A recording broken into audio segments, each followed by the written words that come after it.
નમસ્કાર ખેડૂત મિત્રો, જગતનો તાત યુટ્યુબ ચેનલમાં આપનું સ્વાગત છે. હું કનુ ડાંગર આપની સાથે. મિત્રો, વાત કરવી છે જગતના તાતની, જે પોતાના ખેતરમાં અનાજ ઉગાડીને આખા જગતને ખવડાવે ને એને ખેડૂત કહેવામાં આવે છે. આ તો સામાન્ય વ્યાખ્યા છે, પરંતુ આજે જોઈએ તો ખેડૂતોની અનેક પ્રકારની સમસ્યાઓ છે. ખેડૂતોના સંતાનો ખેડૂત બનતા નથી.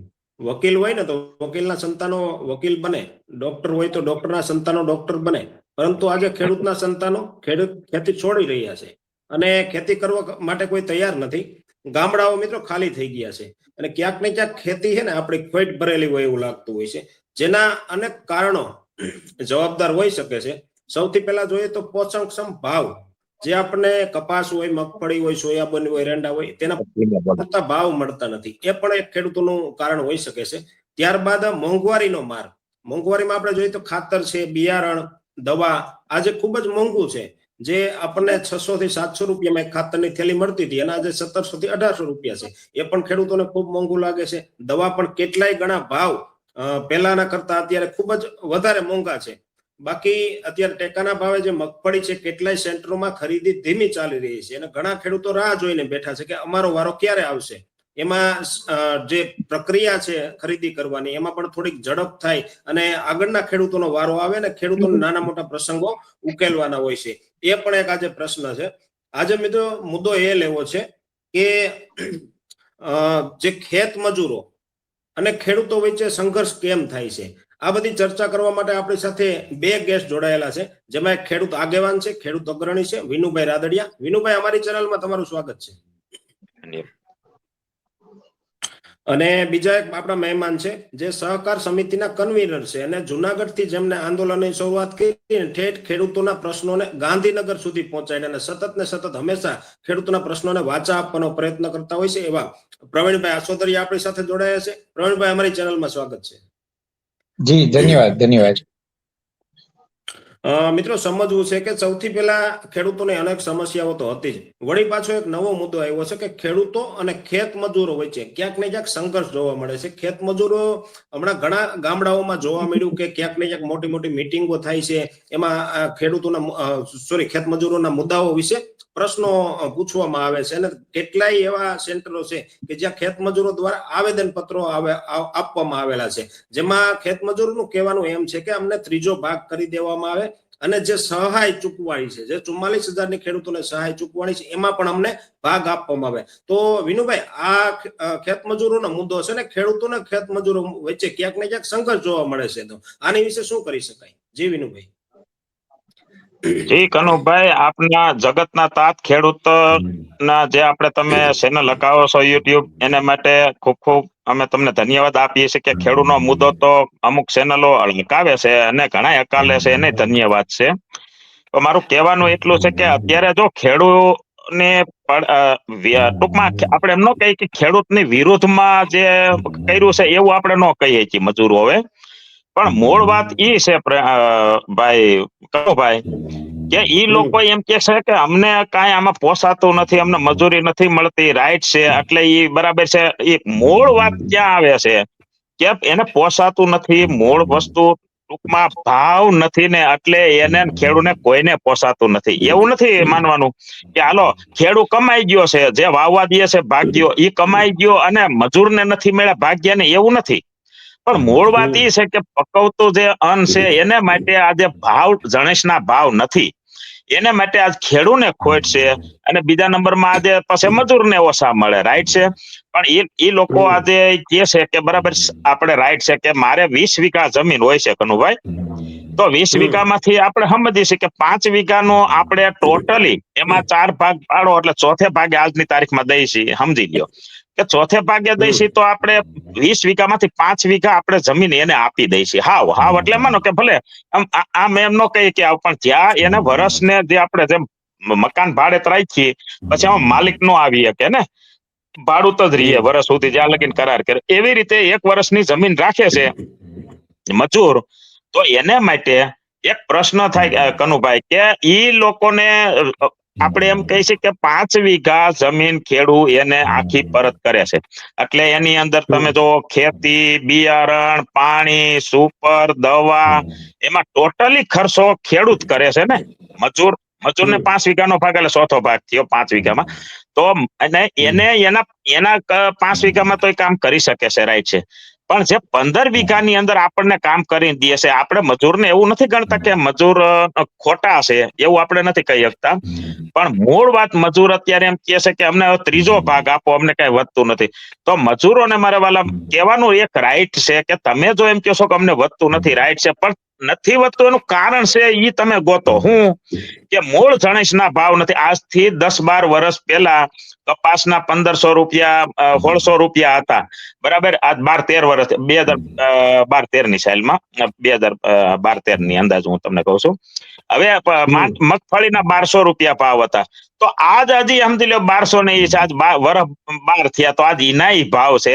તો ટૂંકમાં ખેડૂતની જણસના ભાવ નથી ને, ન્યા પ્રોબ્લેમ છે. એમાં નથી મજૂરોનો વાક, નથી જે ખેતી વાવવા દે છે એનોય વાક.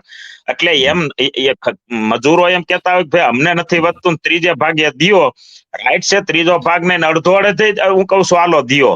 પણ તમે પાછળનો મુદ્દો જાણો, તમને વધતું નથી તો ખેડૂતને વધતું નથી. એ તમને ત્રીજે ભાગે દે પછી ખેડૂતને કેમ પોસાય, બરાબર. એટલે બેયનું સમભાવ રહી જાય એવી રીતે આજે સરકારને રિક્વેસ્ટ કરવી પડે એમ છે કે તમે જણસના ભાવ કઈક આપો તો અમારો માલિક એટલે મજૂરનો પ્રશ્ન કહેવાનો એને કેવો પડે આવેદન પત્રમાં કે ભાઈ અમને જણસના ભાવ અપાવો તો અમારો શેઠિયો અને અમને 2 પૈસા મળે. મૂળ વાત આ કરવાની છે. પણ અત્યારે આંદોલન કરી રહ્યા છે અને અમને ત્રીજો ભાગ આપો એ માગી રહ્યા છે. એવું નથી, એ માગી રહ્યા છે. આપણે એમ નથી કહેતા કે ખોટા છે, પણ મૂળ વાત અત્યારે વધતું નથી એને માટેની છે.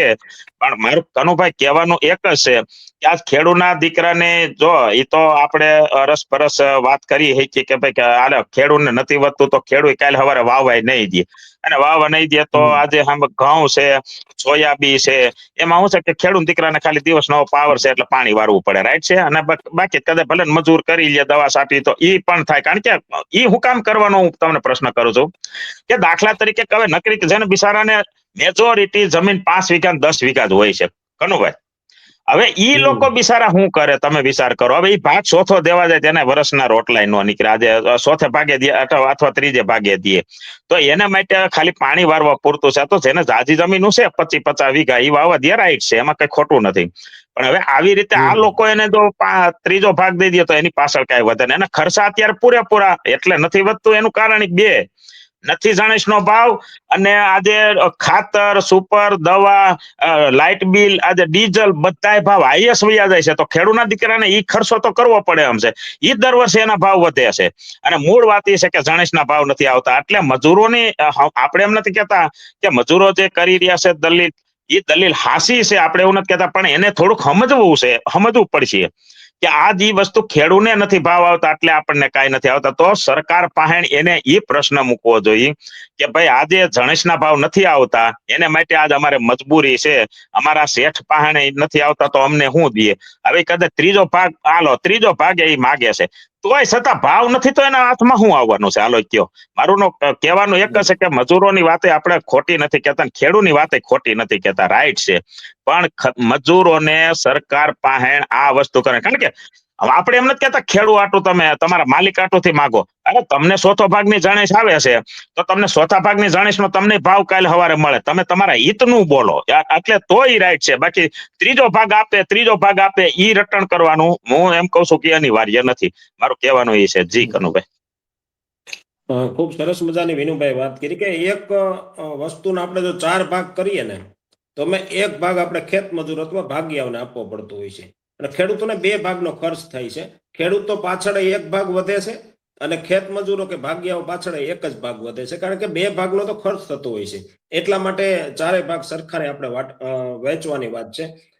ખૂબ ખૂબ ધન્યવાદ વિનુભાઈ, તમે ખૂબ સરસ મજાની વાત કરી. પ્રવીણભાઈ, તમારી પાસે આવું છું કે ખેડૂત આંદોલનની શરૂઆત જુનાગઢથી થઈ, જેમાં આવેદનને બદલે આપણે અલ્ટિમેટમ આપવામાં આવ્યું, અને જુનાગઢમાંથી જે સહકાર સમિતિની એક રચના થઈ, એમાં આપ તો કન્વીનર છો પ્રવીણભાઈ, અને છેલ્લે કૃષિ મંત્રીને મળવા જવાનું થયું, જેમાં 3 મુદ્દાઓ ખેડૂતોના હતા કે 200 મણ મગફળી ખરીદી કરવામાં આવે, ખેડૂતોના પાક ધિરાણ માફ કરવામાં આવે, અને 2019 જે પાક વીમો છે ને એ ફરીથી ખેડૂતોના ટૂંકમાં ખાતામાં જમા થાય અથવા તો પાક વીમો વહેલો ચૂકવવામાં આવે.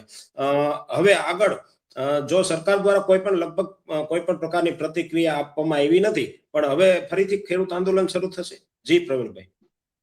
બિલકુલ કનુભાઈ, આપની ચેનલ મારફત લાખો ખેડૂતો સુધી આપ ખૂબ સારું કામ કરી રહ્યા છો અને ખેડૂતોને જ્યાં દુખે છે એ ત્યાં આંગળી મૂકી અને એની પીડાને પારખવાનું તમે જે કામ કર્યું છે એના માટે આપને લાખ લાખ અભિનંદન આપું છું. હવે જે જુનાગઢથી જે આંદોલનની શરૂઆત થઈ એનો થોડો બેજ તમને જણાવી દો. એક તો અમારી સમિતિમાં કોઈ કન્વીનર નથી, કોઈ હોદ્દેદાર નથી. અમારી સમિતિમાં જોડાયેલા જે અત્યારે લોકો છે એને કોઈ હોદ્દો કે પદ કે કોઈ જવાબદારી સમાન સાથેની અમે સ્વીકારી છે. અમારું આ એક બંધારણ છે. એમાં બીજું બંધારણ એ કર્યું છે કે કોઈ પણ રાજકીય પાર્ટીનો ઈ હોદ્દેદાર કે પદાધિકારી બને તો એ કમિટીમાંથી એમને અમે મુક્ત કરીશું. એટલે હું પોતે સરપંચ છું સુડાવડ ગામનો, એ પણ એક ચર્ચા થઈ. સરપંચ છે એ બિન રાજકીય સિમ્બોલિક રીતે ચૂંટાયેલું પ્રતિનિધિત્વ હોય છે ગામનું. દાખલા તરીકે સરપંચ છે તો એ કોઈ રાજકીય પાર્ટીના સિમ્બોલ ઉપર ચૂંટણી લડતા નથી. એટલે અમારી એક પહેલા છે કે તમે ખેડૂત તરીકે આ આંદોલનમાં જોડાઈ શકો છો, પણ તમે કોઈ રાજકીય પાર્ટીના હોદ્દેદાર કે પદાધિકારી તરીકે ચૂંટાયેલા નેતા, હોદ્દેદાર એટલે પક્ષના પ્રમુખ, ઉપપ્રમુખ, મંત્રી, મહામંત્રી થી લઈને એ હોદ્દેદારો, અને પદાધિકારી એટલે તાલુકા પંચાયતના સભ્ય, જિલ્લા પંચાયતના સભ્ય, ધારાસભ્ય કે જે કઈ હોદ્દેદાર હોય એ કોઈ પણ રાજકીય પાર્ટીના એમાં અમારી સમિતિમાં સમાવિષ્ટ નથી અને અમારી સમિતિમાં કોઈને હોદ્દો નથી. એટલે આપે મારો જે કન્વીનર તરીકે ઉલ્લેખ કર્યો, આઈ એમ સોરી. અમે બધા જ એમાં સરખા જવાબદાર રીતે જોડાયેલા છે. અમારી જે આંદોલનની જે સમિતિ છે જેનું નેતૃત્વ ગુજરાતના નામાંકિત જે હવામાન શાસ્ત્રી છે અને પ્રાકૃતિક કૃષિની પણ મુહિમ ચલાવી રહ્યા છે એવા પરેશભાઈ ગોસ્વામી છે. અમારી એમની સાથેની મિત્રતા એ છે કે પ્રાકૃતિક કૃષિનું કામ હું અત્યારે કરી રહ્યો છું ગુજરાતમાં અને ખેડૂતોને વેપારી બનાવવાનું કામ કરી રહ્યો છું. હું આ બે જ એટલા માટે બાંધું છું, હું તમારા મૂળ પ્રશ્નોનો પણ જવાબ આપીશ, પણ કોઈ ખેડૂતને જ્યારે ગેરસમજ થાય છે સમજવામાં અને સમજ્યા વગર કોઈ પણ ખેડૂતનું કામ કરનારા લોકોને આડેધડ એમને ગાળો દેવી, એમના ઉપર ટીકા ટિપ્પણી કરવી અથવા તો એના માટે એલફેલ બોલવાનું જે શરૂ કરી દે છે, એના માટે હું આ પ્રાથમિક વાતો આપના માધ્યમથી આ ગુજરાતના 56 લાખ ખેડૂતો સુધી પહોંચાડવાનો પ્રયત્ન કરું છું. એટલે મૂળ મારું પોતાનું કામ કરું તો હું ખેડૂત તરીકે ભાગ્યું નથી દેતો. એટલે જરા વિનુભાઈની વાત ને તમે જે સવાલો કર્યા એનો ટોન પણ હું જરા આપને જણાવી દઉં. જોકે મારે જમીન ટૂંકી છે, પણ હું મારા ખેતરમાં પાકતી એક પણ વસ્તુ યાર્ડમાં પણ નથી વેચતો. કનુભાઈ, મારું એક સૂત્ર છે ખેડૂતથી ખાનાર. એટલે મારા ખેતરમાં હું રાય વાવું, ઘઉં વાવું કે XYZ કોઈ પણ પાક વાવું, આજે ખેતરમાં મારા અને તમારા ખેતરમાં રાયથી માંડી અને ફળોનો રાજા કેરી સુધીના લગભગ 250 જેટલા પાક આપણે પેદા કરીએ છીએ. એ ક્યાં પાકે છે? તો કે મારા અને તમારા ખેતરમાં.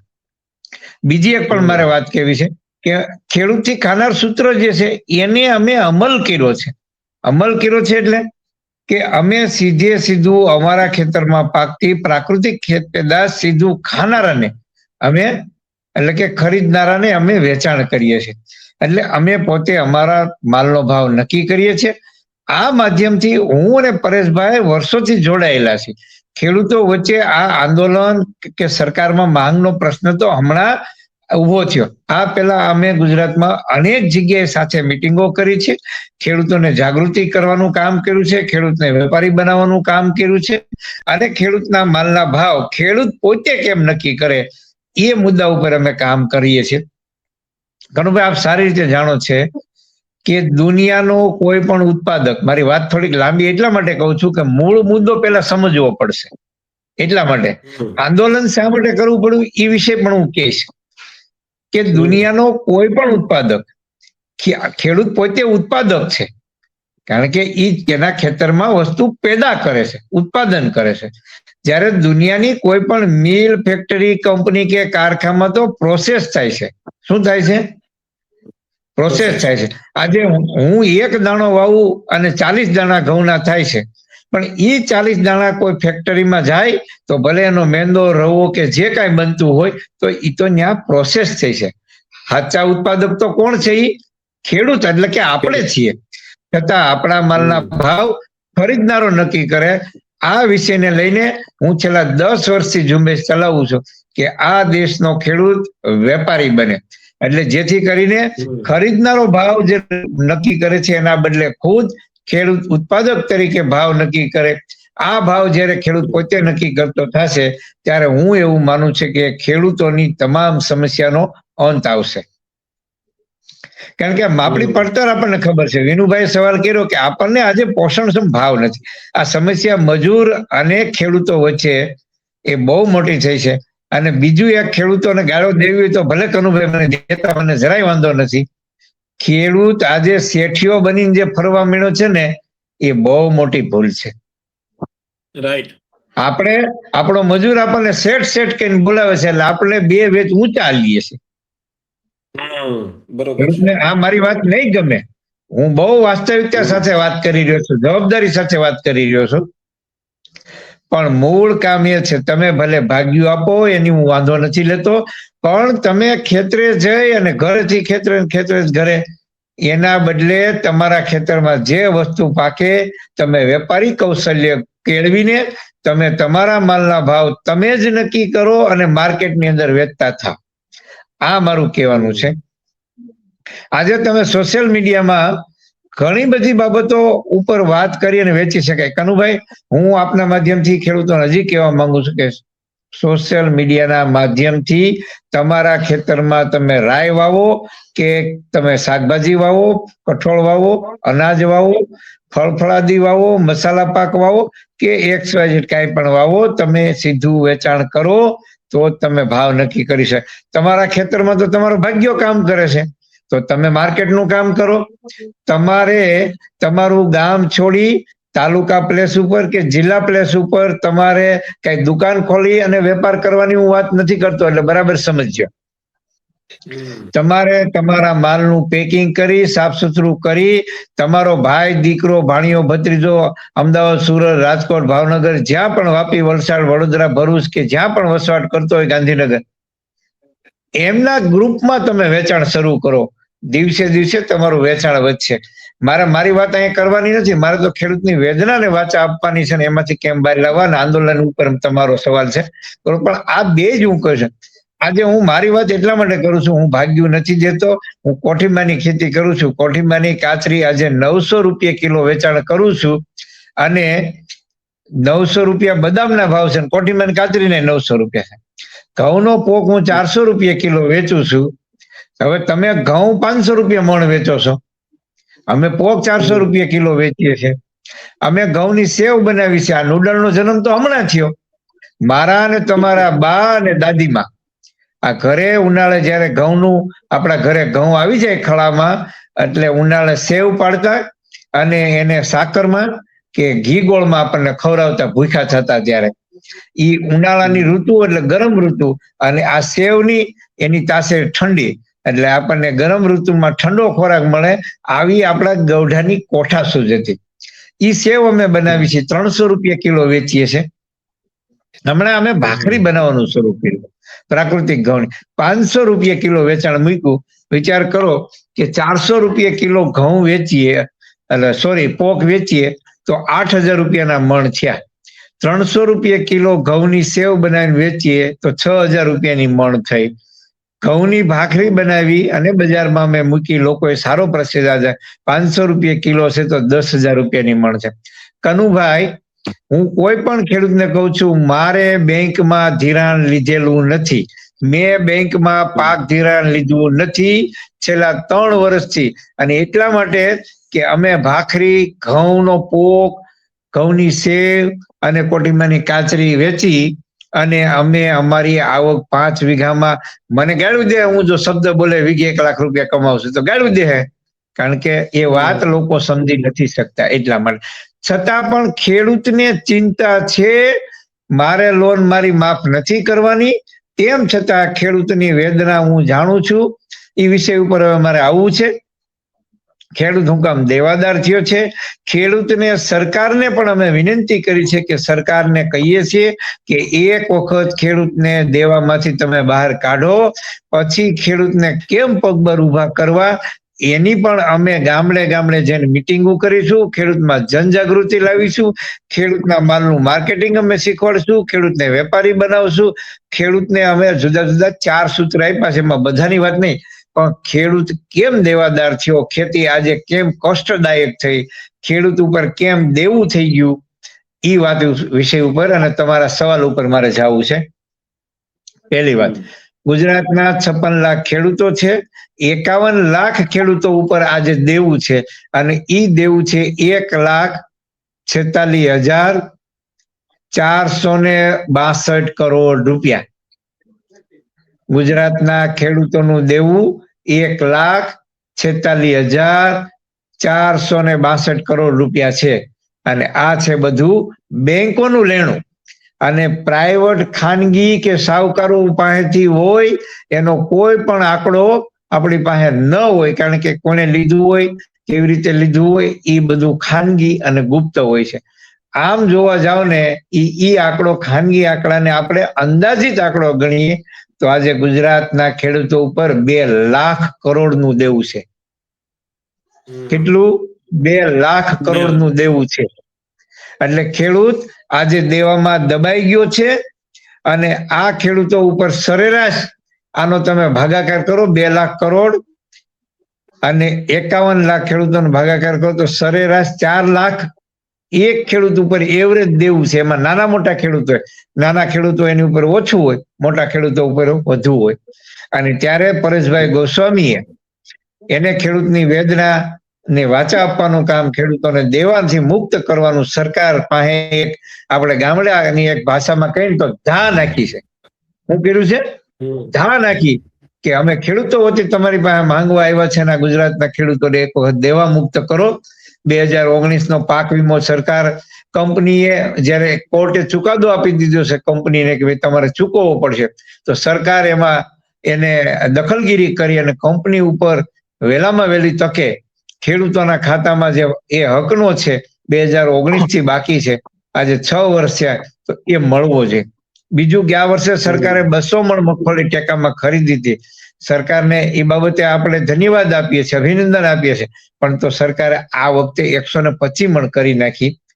તો એને પણ આપણે એ માંગ છે કે 200 મણનું તમે ખરીદી કરો. સરકારના એક અંદાજ મુજબ 66 લાખ ટન મગફળી નું ઉત્પાદન ગુજરાતમાં આ વર્ષે આવ્યું છે. તો ઉત્પાદન વધુ છે તો સરકારે થોડીક વધુ ખરીદવી જોઈએ એવી પણ અમારી માંગ છે.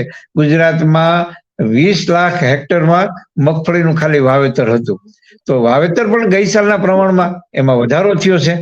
તો એ જે 2 લાખ હેક્ટરમાં વાવેતરમાં જે વધારો થયો એટલે એનો અર્થ એ છે ઉત્પાદન પણ વધ્યું. એટલે અમારી એ માંગ પણ એટલી વ્યાજબી છે કે વાવેતર વધ્યું છે, વરસાદ શરૂથી લઈને ખૂબ સારા થયા, વચ્ચે વચ્ચે આપણને ડિસ્ટર્બ થયો અને ઉત્પાદન પણ સારું આવ્યું છે.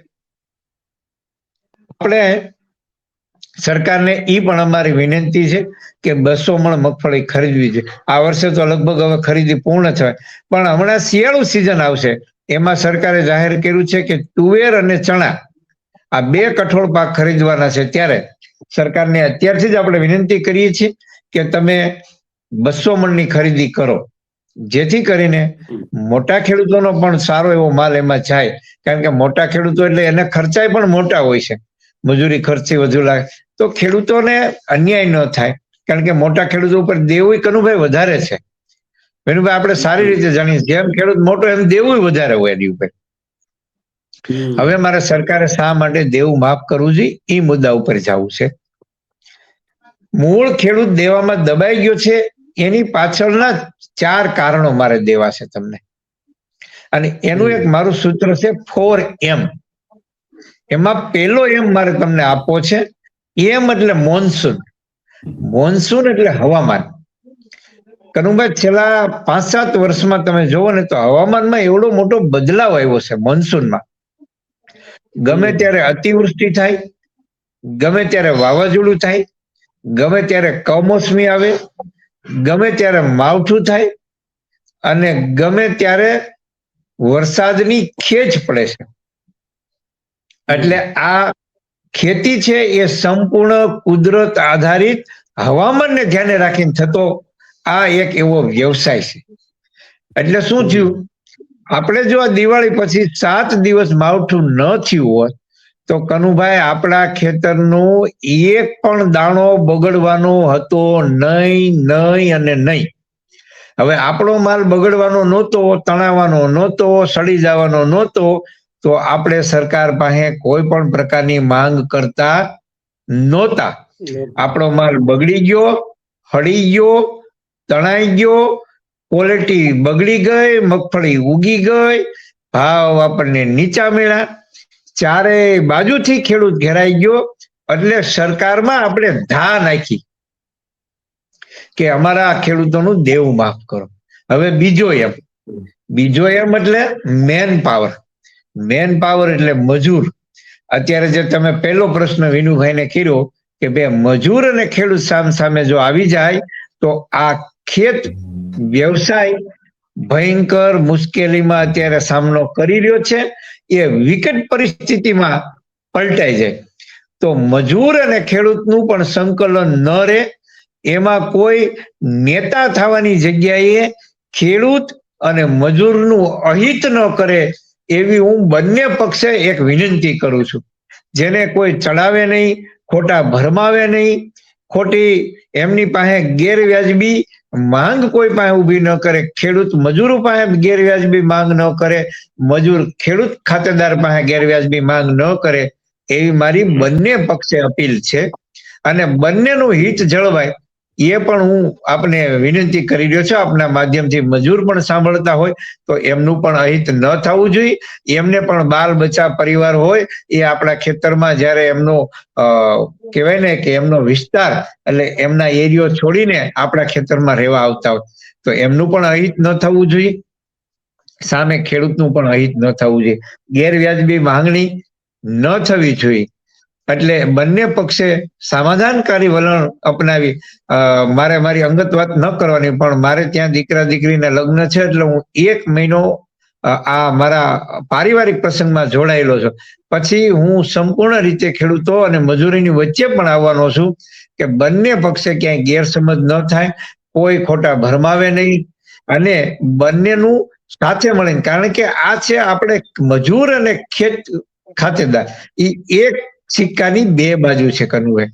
એટલે સિક્કો છતો પડે તો પણ કા ખેડૂત ઉપર આવશે ને કા મજૂર ઉપર આવશે, એમાં એકને દબાઈ જવું પડશે. આપણે એવું ઈચ્છીએ છીએ કે ખેડૂત પણ દબાય નહીં, મજૂરને પણ દબાવવું ન પડે અને બેમાંથી એકનું પણ અહિત ન થાય એ દિશામાં હું 10 ફેબ્રુઆરીથી પછી મારો પ્રસંગ પતી જાય પછી એમાં હું વચ્ચે આવવાનો છું.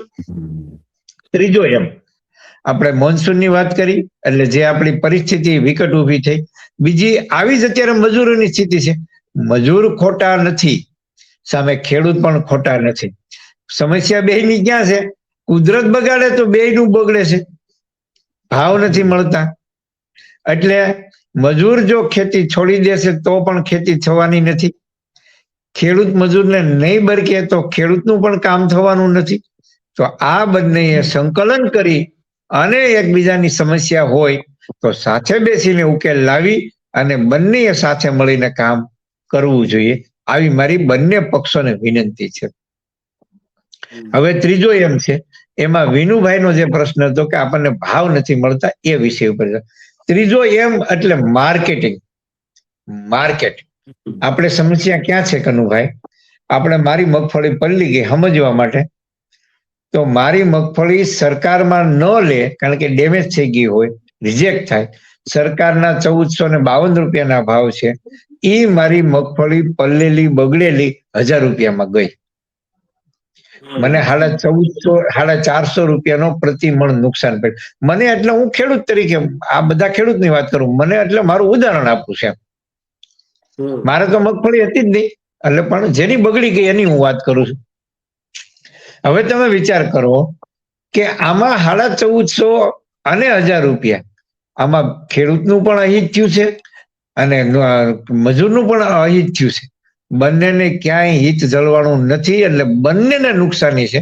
એટલે બંને પક્ષે નુકસાની જયારે ભોગવી રહ્યા છે ત્યારે પરિવાર કેમ ચલાવો એ બંને પક્ષે ચિંતા. એટલે આપણને માર્કેટ મળતું નથી. માર્કેટ નથી મળતું એટલે જે મોંઘવારી છે એના પ્રમાણમાં આપણને માર્કેટ નથી મળતું. આપને યાદ હશે એક સમય એવો હતો આજથી 15 વર્ષ પહેલા કે 1 તોલું સોનું બરાબર 20 મણ મગફળીના ભાવ હતા. એવી જ રીતે તમે ઘઉંના ભાવ હતા, કઠોળના ભાવ હતા.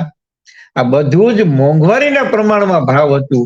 આ મોંઘવારીનું જયારે અનબેલેન્સ થયું છે ખેત પેદાશમાં, ત્યારથી ખેડૂતની માઠી બેઠી.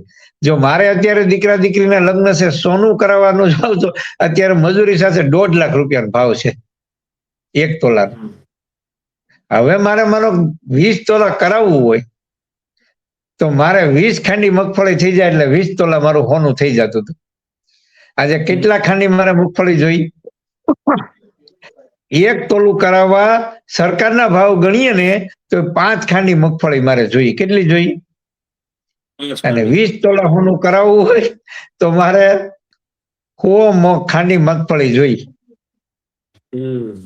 આ જે અનબેલેન્સ થયું છે ને એ ન્યા માર્કેટનો મોટો ડખો ઉભો થયો છે. હું મારી વાત એટલા માટે કરું છું કે હું કહી રહ્યો છું ખેડૂતને, મારી એટલા ખેડૂતની, આપણે 56 લાખ ખેડૂતો વતી વાત કરી રહ્યા છે. જે છે એમાંથી માર્કેટનો પણ ઉકેલ આપણે લાવવો પડે એમ છે.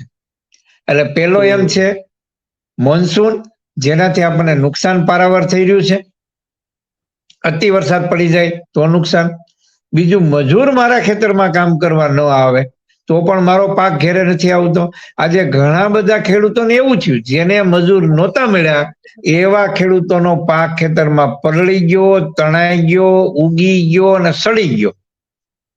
તો મજૂર વગર પણ આપણે ચાલવાનું નથી. એટલે monsoon, man power, marketing, Kanubhai, આ 3 મોટી સમસ્યા ખેડૂત સામનો કરી રહ્યો છે.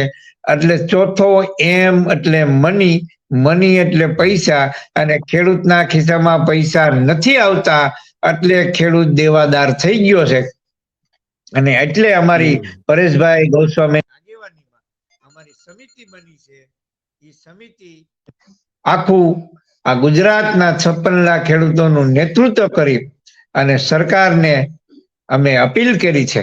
જો અમે કોઈને નમાવા નથી માંગતા, અમારું એક પણ બીજું એક સ્લોગન છે, કોઈને નમાવા નથી, અમારે તો સરકારને મનાવવાનું કામ કરવાનું છે.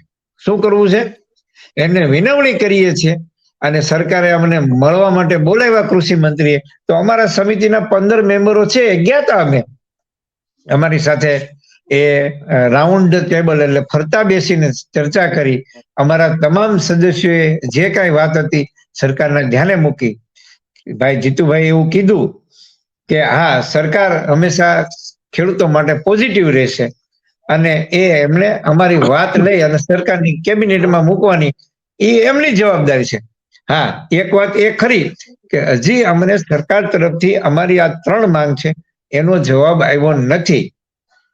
એટલે ફરી હવે આંદોલનનું બીજું સ્ટેપ એટલે કે ખેડૂતોને ગામડે ગામડે જઈ, અત્યારે પરેશભાઈ અને મારા સાથી સભ્યશ્રીઓ બધા ગામડાઓ ખૂંદી રહ્યા છે, ખેડૂતો સાથે મળી રહ્યા છે, ખેડૂતોને એ જાગૃત કરવાનું કામ કરી રહ્યા. હું અત્યારે એટલા માટે ન જોડ્યો પારિવારિક પ્રસંગને નાતે, પછી 10 તારીખ 10 ફેબ્રુઆરીથી હું જોડાવાનો છું.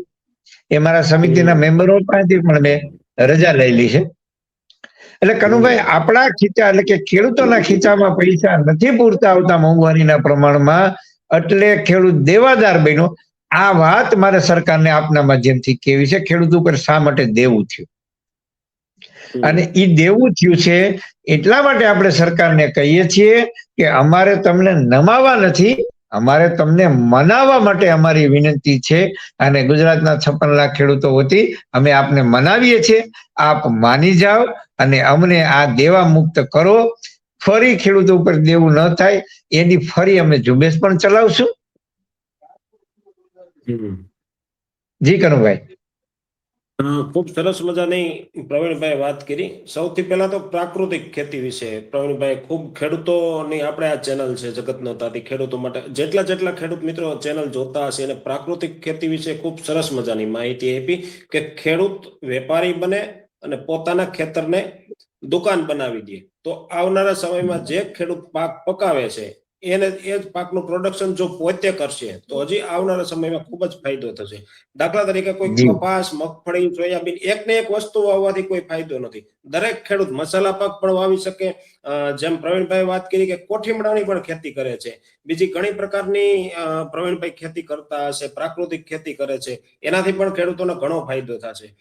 વિનુભાઈ, તમારી પાસે આવું છું કે ખેડૂત પોતાના ખેતરને દુકાન બનાવી દે અને ખેડૂત વેપારી બની જાય તો કેવું રહેશે? ને આવનારા સમયમાં પ્રાકૃતિક ખેતીનું જ ભવિષ્ય છે, કારણ કે રાસાયણિક ખાતર અને જંતુનાશક દવાથી ખૂબ જ શરીરમાં અનેક પ્રકારની બીમારીઓ આવી છે. સ્વાસ્થ્ય ઉપર, જમીન જે આપણી ફળદ્રુપ હતી ને અત્યારે કઠણ જમીન થઈ ગઈ છે અને દર વર્ષ ઉત્પાદન ઘટતું જાય છે. જી વિનુભાઈ. જી કનુભાઈ, હું આપને માધ્યમથી હું એક કહેવા માંગુ છું કે પ્રવીણભાઈ જે પ્રાકૃતિક ખેતી કરે છે, ધન્યવાદ. નંબર એને વાત કરી, બહુ સરસ વાત કરી, પણ મારું કહેવાનું એટલું છે કે આજ એને એમ કીધું કે અમે કોઠીમડા આ 900 રૂપિયાનો કિલો વેચીએ છીએ, 100%ની વાત છે. પોક 400 રૂપિયાનો કિલો વેચે, 100%ની વાત છે. હવે આજ આપણે ગમે ત્યાં એક સેન્ટર કુકાવાનું છે મગફળી ખરીદીનું, કનુભાઈ, પ્રવીણભાઈ, કે આજ ખરીદીના કેન્દ્રની અંદર તમે જાઓ, કેટલી મગફળી એક દીમાં આવે છે. નંબર 2, આજ હું એવું નથી કહેવા માંગતો આજ હરેક ખેડૂત પેકિંગ કરીને વેચવા ત્યાં જાવું ઈ ખબર નથી. ભલે પ્રવીણભાઈ કીધું, હું શિરોમાન્ય માનું છું. પ્રવીણભાઈ એક એવા કદાચ 5-10 હોઈ શકે, હું એનો વિરોધ નથી કરતો મારા, પણ તો આપણે એવી ઝુંબેશ ઉપાડો પેલી કે હરેક ખેડૂને તમે એમ કહો કે અહીંયા તમારો માલ લઈ આવો પેકિંગ કરીને, આજ અમે જવાબદારી સહી, અમે અહીં બેઠા છે, તમે જે આ વસ્તુ લ્યો એનું માર્કેટિંગ તમને કરાવી દઉં. નંબર 2, કે આજ ખેડૂતો એને કીધું કે ખેતી કરવા માટે આપણે મજબૂર થયા છે. મજૂરી નહીં, આજ મારે 60 વર્ષની ઉંમર છે. હું છોકરાને એમ કહું કે હાલ બટા ખેતી કરવા, ખેતીમાં નથી આવતો હું કામે? આ ખેતી કરતા ઈ ન્યા છોકરો વધારે કામે છે, ભલે મજૂરી ન્યા કરતો હોય છે, હું કહું છું ગમે કંપનીની અંદર કે કારખાનાની અંદર, રાઈટ છે. તો આજ ખેતી કરનારા કોણ છે? બુઢા. અને હું કામે રહે છે, છોકરા નથી આવતા, એમાં મહેનતાણું નથી મળતું. મેં આપણે ભાવની વાત આગળ કરી ને કે આજથી 10 વર્ષ પહેલા ભાવ શું હતા અને આજના ભાવ શું છે. તો મારું એ કેવું છે કે પ્રવીણભાઈ કરે છે, બહુ સરસ કર્યું છે. પ્રાકૃતિક ખેતીની અંદર એટલો પોક એ ભાવનો 400 રૂપિયાનો વેચે છે, 900 રૂપિયાનો કોઠીમડા વેચે છે. હું એમ કહું છું કાલ સવારે આખા આપણે હોલ ગુજરાતની અંદર કોઠીમડા વવાહે તો એ પછી આજે 900 રૂપિયાના ભાવના જાહે નહીં જાય વાલા, મને ભરોસો છે. એક મિનિટ. તો મારું કહેવાનું શું છે, પછી તમને ચાન્સ આપું પ્રવીણભાઈ. મારું કહેવાનું છે કે આજ ખેડૂતને આપણે એમ કહે છે કે મજૂરનો, હું ઓયલું નથી બોલ્યો, રાઈટ છે કે મજૂરનો વાક નથી, વાક કોનો છે? ઉપર આ સરકાર ભાવ નથી આપતી એટલે આપણે અંદરો અંદર ઝઘડા થવાના છે. બાકી મજૂરનો વાક નથી ને આપણો વાક નથી, ને આપણે એકતા થઈને જ રહેવાનું રહે. પણ આપણે એમ કહી કે શેઠ થઈને જાય છે, પણ મારા વાલા શેઠ થઈને જવું પડે ને. આપણે હવે સમજી લે નીકળી ગયેલા જે ગઈઠિયા હોય એ જ ખેતી કરે ને, 5 વીઘામાં છોકરાઓને કેમ પોહાય વાલા? અને બધાય જો આ ન કરી શકે ને, પ્રવીણભાઈ કરે છે બહુ સરસ છે, એમાં ધ્યાન દીધા જેવું છે, પણ બધાય કરશે તો પાછું ઈ નહીં હાલે. તો એના માટે આપણે પ્રવીણભાઈને એમ કે આપણે ગામડે નીકળીએ અને આપણે બધાને કહી કે હાલો ભાઈ, તમારે કેટલામાં આજે સેન્ટરની અંદર જાય મગફળી એવડી છે, એ પેકિંગ કરીને ખેડૂત દીકરો ત્યાં આવે છે. મારે 25 વીઘાની માંડવી હતી, હવે આજે માનો કે 300-400 મગફળી નીકળી, તો હવે એનો પેકિંગ કરીને એવું આજે લાગત ખેડૂને હોય તો પેકિંગ કરીને વેચવા ક્યાં જાવ? હાલો, એ આપણે માર્ગદર્શન તમારે આપણે આપીએ. ખેડૂને થતું હોય તો હું ધન્યવાદ માનું છું એક.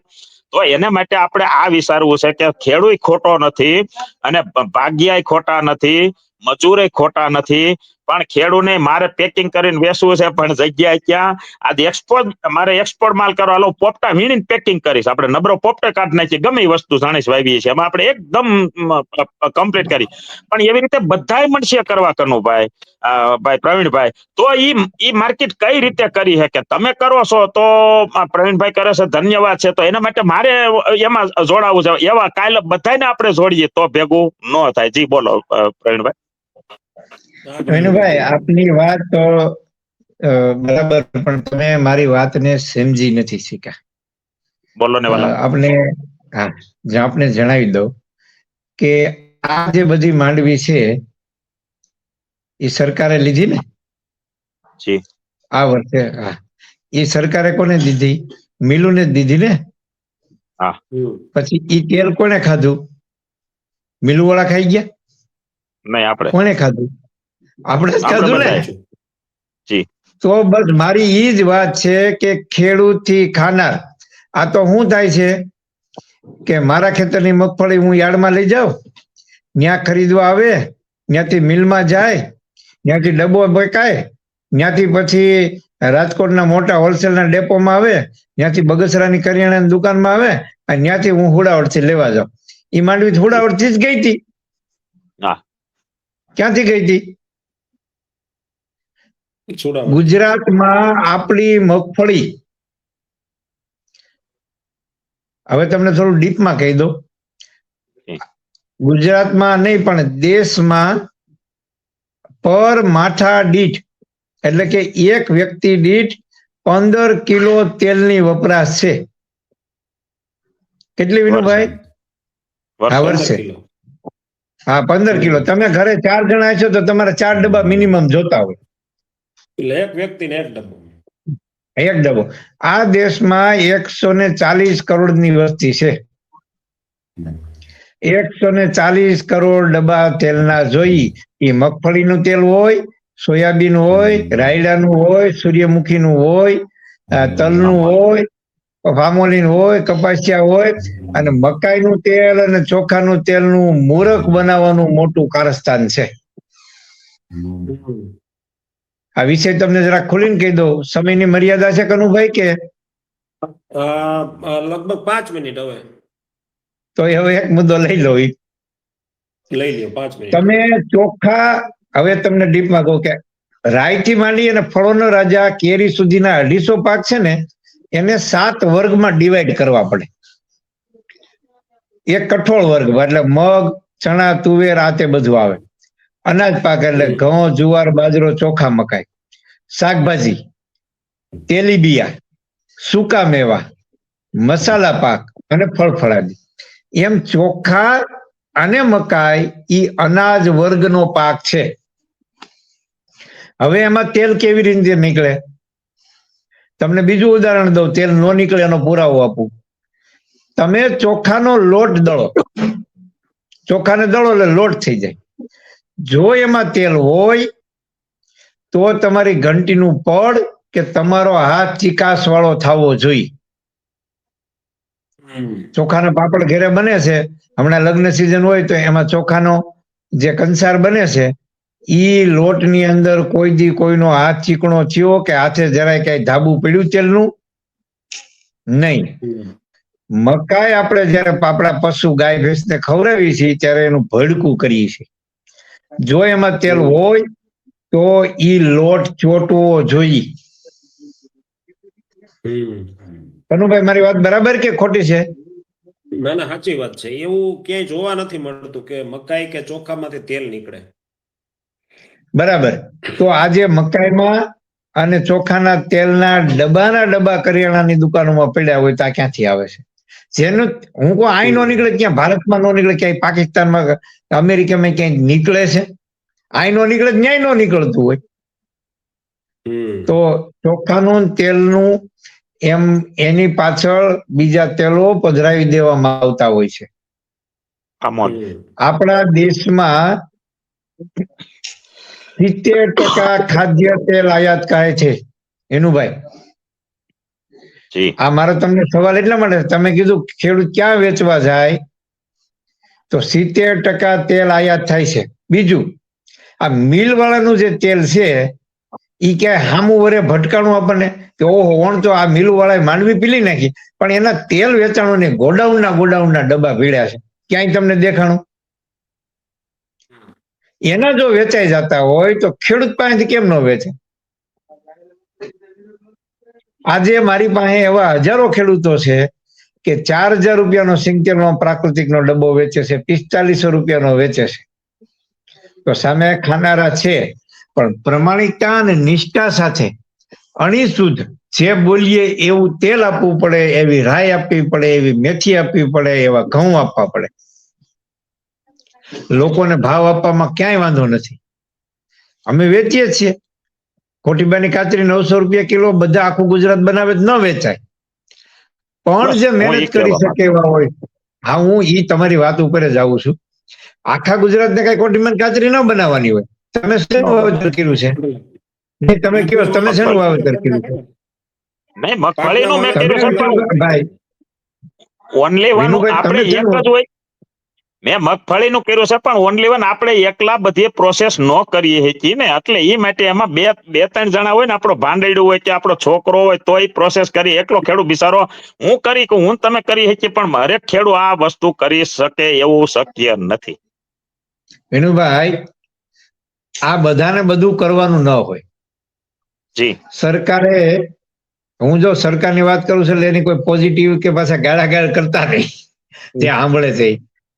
સરકારે 10,000 FPO બનાવ્યા. એ શા માટે બનાવ્યા? કે એકલો ખેડૂત પ્રોસેસ કરી શકે નહીં, તો એ સામૂહિકતા કરવી પડે, પેકિંગ કરવું પડે. માર્કેટિંગ માટે આપણા છોકરા બીજાની નોકરી કરે છે, બીજાનો માલ વેચવાનું માર્કેટિંગ કરે છે, કાલે વાર આપણું માર્કેટિંગ કરે. આ બધું આપણે બોલીએ એમ હેલું નથી, અથવા તો આપણે એમ કહીએ ન થાય એ અશક્ય છે. વિનુભાઈ, એની એક આખી, હું આમાંથી પસાર થઈ ગયો, હું કામ કરું છું એ દિશામાં. અમે ઘણા ખેડૂતોને લાવ્યા છે, એ તમે જાણો છો સારી રીતે. 100%. એટલે હું ગ્રાઉન્ડ ઉપર કામ કરું છું. હું ભાગ્યું નથી દેતો, જરૂર પડે અહીંયા મજૂર કરી લઈએ છીએ, અને અમે કામ કરી અને માર્કેટ પણ હું પોતે કરું છું. હાલો, મારી જેમ બધા ન કરે એ વાત હું સ્વીકારું છું કનુભાઈ, વિનુભાઈ. પણ એનો અર્થ એવો નથી કે ગામમાં એવા 10 લોકો તો નીકળે કે નહીં માર્કેટ કરી શકે એવા. એ 10 બીજા 10 ખેડૂતોનો માલ તો વેચી શકે કે નહીં. માની લો કે મારે ખેતરમાં જે 4-5 આઈટમ છે, પણ આપણા રસોડામાં 51 આઈટમ નું જોઈ. કેટલી? તમે ક્યારે ગણતરી કરી છે? 51 આઈટમ જોઈ છે. તો 51 આઈટમ થોડી મારા એકના ખેતરમાં પાકવાની છે. મારી પાસે એવા ગ્રાહકો હોય તો એને રાઈ જોઈ છે, મેથી જોઈ છે, વરિયાળી જોઈ છે, ધાણા, જીરું, મરચું, હળદર, નિમક તો ઠીક આપણે દરિયામાં પાકે છે. આપણી પાસે અનાજ 10 પ્રકારના છે. પછી પ્રોસેસ બનાવવું પડે. આજે હાથના વણેલા પાપડનું માર્કેટ કેવડું છે? 200 રૂપિયા કિલો તો સામાન્ય રીતે વેચાય છે. કનુભાઈ, કઈ મારી બેન દીકરીને શીખવા જવું પડે એમ છે કે એને પાપડ ન આવડતા? વેલો કયો તમે. ના, આવડી જાય. એ તો બધા પાપડ બનાવે તો પણ ન વેચાય, પણ ગામની અંદર 5 નો પાપડ બનાવે તો ગામમાં વેચાય, એના જાણીતા વેચાય. આજે આ યુવાન બેન દીકરી છે, એ રસોઈમાં એવી માસ્ટર છે વિનુભાઈ, એક સારા કુકીઝ બનાવે તો પણ લોકો આજે મંગાવે છે. અમારે એક હળિયાદમાં બેન છે, એ ગાયો રાખે છે. અમે એને થોડું પ્લેટફોર્મ આપ્યું.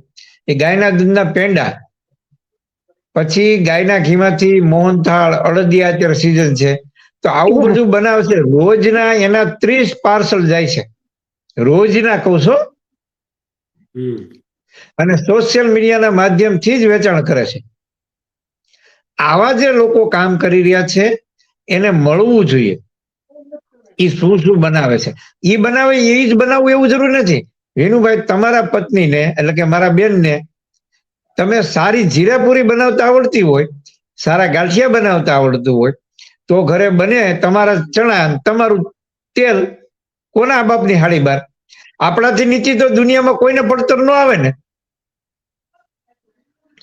આ કંદોય છે કરિયાણાના, જે ઓલો ફરસાણ બનાવતો હોય, આપણા ચણા લઈ જાય, ઈ જાય મિલમાં લોટ બનવાની, લોટ લઈ આવે, એને બધાનો નફો ચડે કે ન ચડે? ઈ તેલ લઈ આવે, ઈ બધાનો નફો ચડે કે નહીં? તો આપણું તો તેલે ઘરનું, ચણાય ઘરના. આજે ઘણી બધી ગામડામાં એવી બહેનો છે કે પોતાની સારી આવડતથી સારું ફરસાણ બનાવે છે, ઓનલાઈન વેચે છે. એટલે ખાલી ઘઉં વેચી નાખવા એવું નહીં, ઘઉંની 10 પ્રોડક્ટ બનાવે, એમાં 3 તો મેં મારી તમને બતાવી: ઘઉંનો પોક, સેવ અને ભાખરી. તો ઘઉંની જીરાપુરી બને છે. આ તો સેમ્પલ તમને કહું.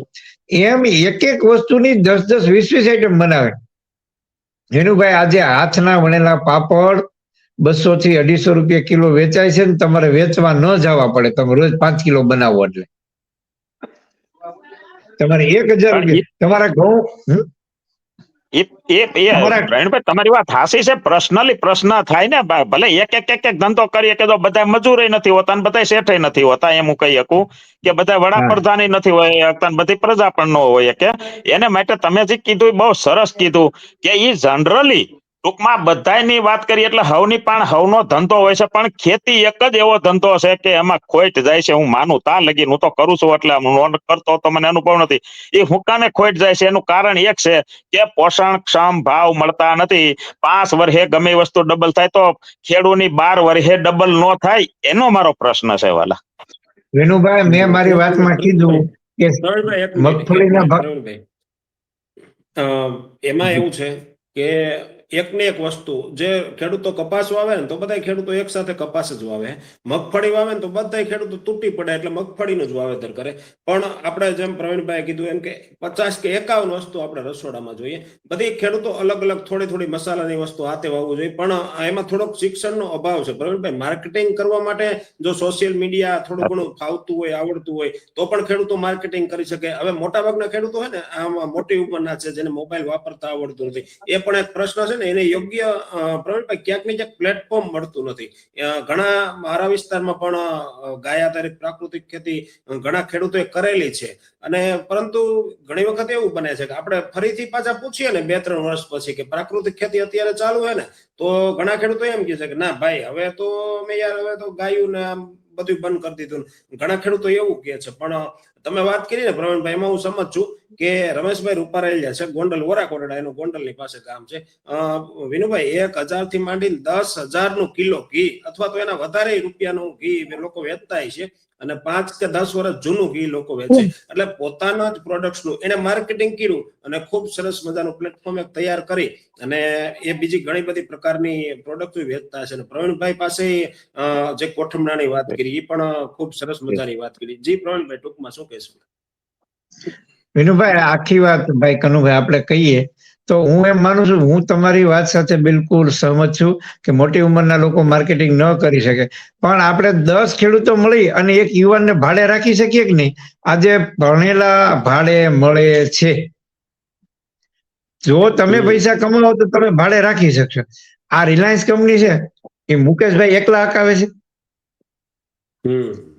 1 લાખ કર્મચારી છે એની પાસે, પ્યુનથી માંડી અને એજ્યુકેટિવ ડાયરેક્ટરો સુધીના છે. તો એને બધાને ભાડે રાખ્યા. આપણે કાલથી આ ઝુંબેશ બોલાવીએ આપણે કાલથી. હાલો કે બધા ખેડૂતને આપણે આ રીતે, પણ બિચારા ને એને ખબર નથી, અભણ છે અને નાનો માણસ છે અને બૂઢો છે અને ટૂંકમાં એની પાસે જ્ઞાન નથી. મૂળ વાત એ છે, મારું કહેવાનું એ છે. સમજા, બધા ખેડૂત નથી આવા હોતા, તમે કહો છો. બધા ખેડૂતની વેદનાને હું બહુ સારી રીતે સમજુ છું, પણ હું એમ માનું છું કે 10-20% તો કરી શકે કે નહીં? એમાં તમે એગ્રી કે નહીં? એમાં તો છે 10% અત્યારે હાલ. તો એ 10% માંથી 12%, 15%, 20%, હું કાલે એમ નથી કહેતો કે આખા ગુજરાતના ખેડૂતો આમ કરે, પણ 5-10% થી શરૂ કરી એમાં ઉમેરો કરતા જાય તો શક્ય છે. આજે આપણી ઉપર જે સમસ્યા ઘેરાણી છે, આપણી ઉપર દેવાના વાદળા, કાળા ડિબાંગ જેમ આકાશમાં થાય એમ આપણી ઉપર થઈ ગયા છે.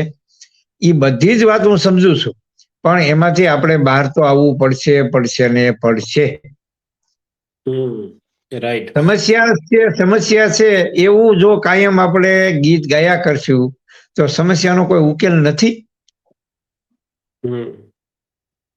મેં મારી વાતમાં કીધું હતું કે સોનાના ભાવ હતા એટલા જ મગફળીના હતા, એ અનબેલેન્સ થઈ ગયું છે. મેં દરેક વાતના જવાબ આપ્યા છે.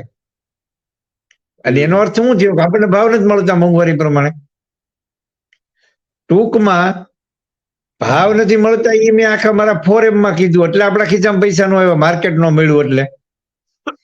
પણ નથી મળ્યું એટલે એનો અર્થ એવો છે કે મારે કાયમ રોયા કરવાનું, મને ભાવ નથી મળતા, મને ભાવ નથી મળતા. તો મને ભાવ મળે એવું મારે કરવું પડે. એ વિષય ઉપર હું કહેવા માંગુ છું વિનુભાઈ.